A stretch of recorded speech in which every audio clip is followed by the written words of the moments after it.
ইরানের সঙ্গে উত্তেজনার মধ্যে মধ্যপ্রাচ্যে বড় ধরনের সামরিক প্রস্তুতি নিচ্ছে যুক্তরাষ্ট্র। বিমানবাহী রণতরী ইউএসএস আব্রাহাম লিঙ্কন 3টি ডেস্ট্রয়ার সহ ইরান অভিমুখে এগিয়ে যাচ্ছে।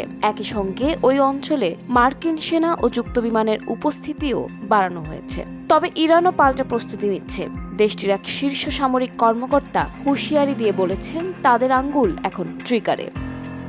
এই পরিস্থিতিতে ইরানের তথাকথিত ছায়া নৌবহর হিসেবে পরিচিত 9টি জাহাজ ও 8টি প্রতিষ্ঠানের উপর নতুন নিষেধাজ্ঞা দিয়েছে যুক্তরাষ্ট্র। রয়টার্স জানায়, নিষেধাজ্ঞার আওতায় থাকা এসব তেলবাহী জাহাজ ভারত, ওমান ও সংযুক্ত আরব আমিরাত ভিত্তিক প্রতিষ্ঠানের সঙ্গে যুক্ত। এদিকে এপি জানায়, ইউএসএস আব্রাহাম লিঙ্কন ও তার বহর বর্তমানে ভারত মহাসাগরে অবস্থান করছে।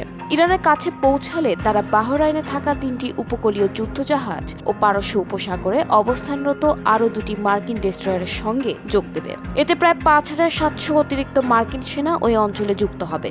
কাতারের আল উদেইদ বিমান ঘাঁটি সহ মধ্যপ্রাচ্যের বিভিন্ন ঘাঁটিতে ইতিমধ্যে হাজার হাজার মার্কিন সেনা রয়েছে। মার্কিন সেন্ট্রাল কমান্ড জানিয়েছে, F-15E স্ট্রাইক ঈগল যুদ্ধবিমান এখন মধ্যপ্রাচ্যে মোতায়েন রয়েছে। যুক্তরাজ্যও কাতারের টাইফুন যুদ্ধবিমান পাঠিয়েছে। এছাড়া একাধিক মার্কিন সামরিক কার্গো বিমান ওই অঞ্চলের দিকে যাচ্ছে বলে জানা গেছে।